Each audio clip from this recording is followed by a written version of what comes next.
Hi guys, this is Deepak from 91 Mobiles, and I have with me Francis Wong. He is the Chief Marketing Officer at Realme India. Thanks for joining me, Francis. Uh, Meeting you, Same Deepak. here. It was an honor to have this conversation with 91 Mobiles. Thank you, Francis. So we are largely going to be talking about the P series, and the P4 series from Realme has just launched. But before we get into that, I wanted to ask you of how the journey has been for the P series in the Indian market so far. Yeah, so we've launched now it's P4 series. The four generations of P series have been launched. At the very beginning, why we decided to launch the P series is because that uh when Realme started its business from online segment, right? So we have Realme 1, Realme 2, till Realme 12, Realme 13.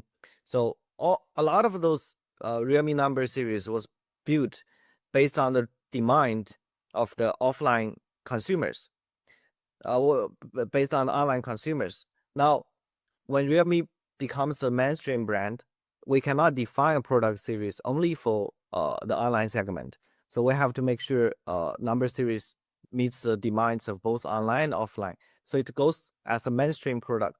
But we don't want to lose the battleground of the online, the home ground. That is why we introduced the P series, and we want to make sure P series is still popular, make sure Realme is still a popular brand in online segment. And so in those like 3 years of P series, we've been achieving 3 million of the volume. It's a popular online series, but we're not satisfied with the current performance of P series. We want it to be more successful. So that is why we are going more aggressive on the P4 series and P5, P6. We have a whole product lineup for the P series, and the target is only one thing. That is to make sure Realme is still a top smartphone brand from online segment. So the P4 series looks good. It's very strong specs and aggressive pricing. What are the key USPs of the P4 series? You mean uh, key USP, right? So I think for P4 series there were three focus. One is the Hypervision AI chip. Another is the Snapdragon 7 Gen 4 processor, which is the best in the segment. Only few brand got the latest processor. And then it's the big batteries, 7,000. So Realme has been pioneering in terms of launching big battery phones this year. So 7,000 is we launched 7,000 battery phones from budget level to the flagship level. Those are the three key selling points. Yeah, one small point that I noticed was as compared to the P3 series that the IP rating seems to have gone down slightly this time. Why is that? Yeah. The thing is that when we have launched the AP69, and after we've sold so many products, we do the consumer surveys, like what is their top priorities in choosing the product. We didn't find IP69 comes at the priority. So this time when we are trying to control the cost of a product, we have to cut down something, which it might sound important for few people, but not that important for everyone. So we have to make the choices. That is why we decided to cut this feature. And we've seen most of the consumers didn't give a feedback that they want this or they cannot live with it. We also see some consumers give the feedback that they don't want this feature to be removed. So we were still considering whether we did the right thing or the wrong choice. We were still evaluating that. So online, of course, is the main retail channel for the P series. But for the P4, are you targeting any specific type of audience, say gamers maybe or content creators? For the online segment, our target is the college students. Obviously, those who are tech enthusiastic, they love new technologies, love to try new things. Those are the founding members of Realme, starting from Realme 1. So they are our core target audience. That is why we introduced the dedicated graphic chips. Right. This is a new technology. This is something that tech enthusiastic gonna be interested. That is why we launched it. So college students with tech enthusiastic, that is our core target audience. And as far as the AI features are concerned, what can buyers look forward to in the P4 series? P4 series we have 18 AI features. It's by far the most AI powered smartphone from Realme family. So we put the AI features from GT on P series. We also put the like AI ED Genies on the 15 series. We also introduced that feature on P series because we understand our TG they care a lot about those new features. So we try to put everything new on one phone and make sure they are interested. So apart from the P series, Realme also has quite a few other lineups in the Indian market. So for the benefit of our viewers, can you just quickly touch upon each one of them and the positioning of each of those? Yeah, so uh, we can start from the GT series. That is our flagship series. It's for the brand building, showing the muscle. Then it comes the number series. Is the mainstream product. Basically the mid ranger, and mainly targeting the offline channels. Uh, then it's P series, our main weapon for the online channel. Those are the three biggest focus. Now you're gonna notice C series, but we will not do any marketing on C series. This is our basic volume driver. So it was sold in the stores near everyone. It uh, satisfied the basic demands. So it's a budget phone. Now, one thing interesting is about the Nozzle series. Nozzle series is also for online. So people gonna ask why you launched Nozzle series and together with P series. Are they conflicting with each other? That is related with the channel environment of India. In India, we have two biggest online giants. They all have their own demand on the product that you are working with them. Hence, we have P series, Nozzle series, each designed for both of the giant, like one for Flipkart, one for Amazon. But the specs, the pricing of Nado and P gonna be similar, but Realme's focus as to carry the mission of building a brand will be more on the P series. Right. Makes sense. Uh, So apart from phones, Realme also is into so many other product segments. Of course, we know that audio is very, very strong segment, and we've seen some new devices in that segment as well.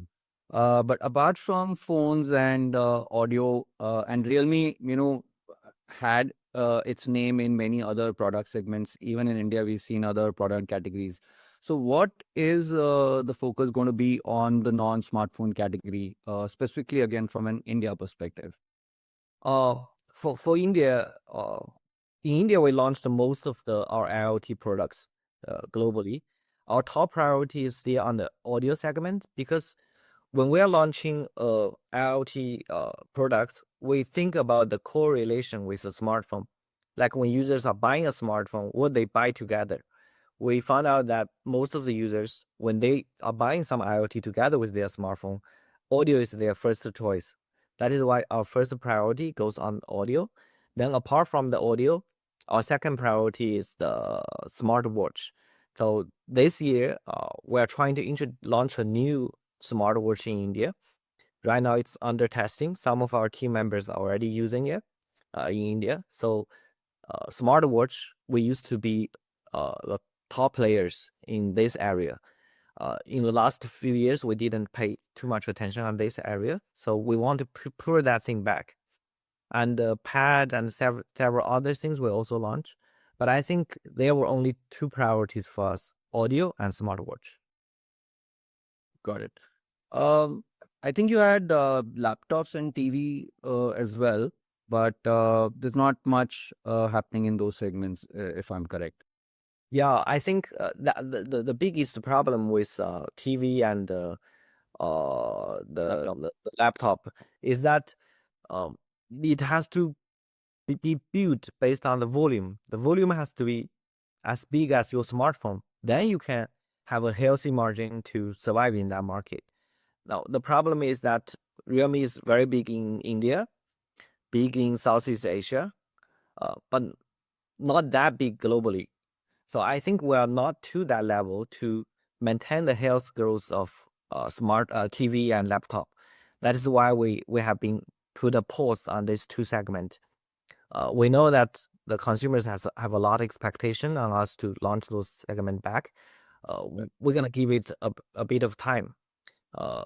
Until Realme is very strong globally, we don't want to easily enter that segment, because one thing that when you're not healthy, your customer satisfaction will be low. And then when users are not happy with your TV, with your laptop, they will hate your brand as a smartphone brand. So we don't want to do that. So we want to put a pause here. Makes sense. From an overall brand strategy for Realme in India, where do you think the brand is headed? I think our target has always been that we want to be the most popular smartphone brand among the youth in India. In the last 2 years, we found one thing which we did not that right is we launched too many products. We confused the consumers, and sometimes people fear that, are you a brand for youth, or are you a brand for the mid-aged people?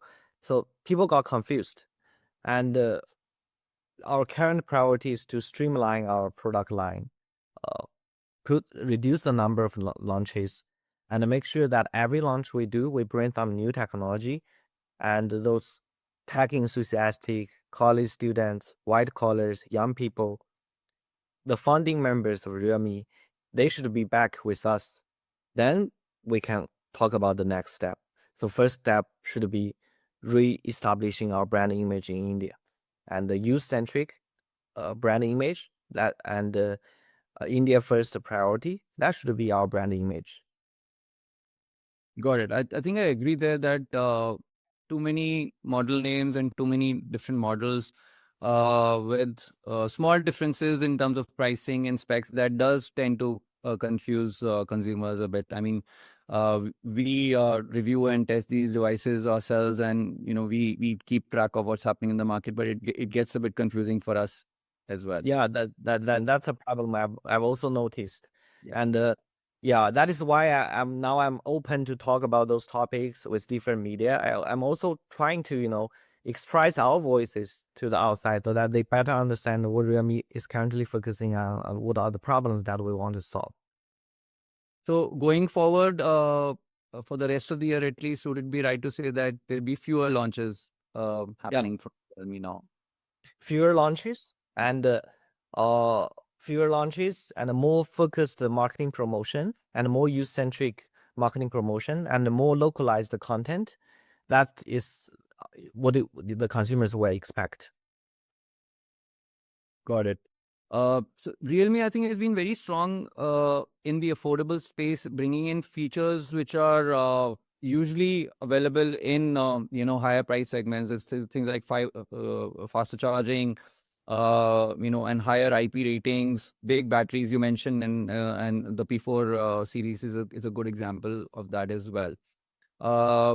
The GT series, as you said, is more flagship, more a showcase of what the brand can do. And is gaming going to be one of the focus areas? Because that is one segment that we've been seeing is getting a lot of love from the community, from people who enjoy these mobile games on their phones. So is gaming going to be a focus for the brand as well? Yeah, because Realme is the official partner of BGMI in India. Right. We co-developed a lot of phones in the software. So you see, when you're playing a Realme phone, you find the FPS of Realme phone is always higher. That is why on Realme P4 series we have this dedicated Hypervision AI chip. It guarantees your smartphone to run at 144 FPS. So that is something we built only for gamers. And the mission to satisfy the gamers' demands will be more relying on our online series, which is P series. Now for the number series, the main focused area will be on the camera segment, because more for the mainstream and global demand, right? Gaming, most of the gamers we found out, they tends to shop online. So online segment, online series for gamers, that is the nature coordination. No, but fair point. We've seen how the gaming community is, because we interact quite a bit with them, and a lot of these brands are taking the gaming approach, so it makes sense. And specifically looking at the P4 series with 144 hertz displays, so high brightness again for the P4 series. Uh, so I wonder why you're not specifically taking a gaming stance with the P4 series. You mentioned a youth-centric approach, but gaming I think is a very, very strong angle again for the P4 series, which you can maybe look at. Yeah, And India is a big market for mobile gaming, I think. that's true. Globally speaking, India is at the top in terms of the gaming. Uh, but one thing that we don't want to define our P series as a gaming centric phone, because once you are define yourself as a gaming centric phone, a lot of users who don't play game, they will choose not to go with you. So because now Realme is not like some other brands who are only big online, we're already a top brand in India. So whatever product we launch, we need to make sure that they're not just satisfying part of the users. At least the majority of the users should feel that it's a good phone. And even when we are doing our marketing, for the Hyper Vision AI chip, we 50% of the chances we're gonna show them how it is smooth in the games, but another 50% we show when you're watching Netflix, Hotstar, you're gonna see the visual effect, the cinematic views is coming with P4. Great. That's it for now, Francis. It's been great talking to you. You had some great insights. I think it's good to know that Realme is focusing on the youth-centric market. That is a segment in India which is huge. Of course, we have a huge young population in India. They are very passionate, about various things. They are very aware of smartphone technologies, and I think they know what they want from a phone that they want to purchase. Right, gaming, of course, is one big aspect of that. Big batteries, great cameras, AI features. These are things. IP rating, of course. These are things that are a lot in demand. And Realme, from what I see from the lineup that Realme is offering, a lot of these aspects get covered. So all the very best to you. It was been great talking to you, and I hope to catch up with you very, very soon. Thanks for joining me. Thank Thanks. you, Deep. Very nice meeting you today. Hope we have more chances to have this kind of conversation in the future. Absolutely. And whenever you're here, we can meet up as well. Sure. Let me know if you come to China. I will. We also meet here. We're gonna welcome you here. Okay. Thank you, Deepak. Have a nice day. Very nice having this chance. Thank you.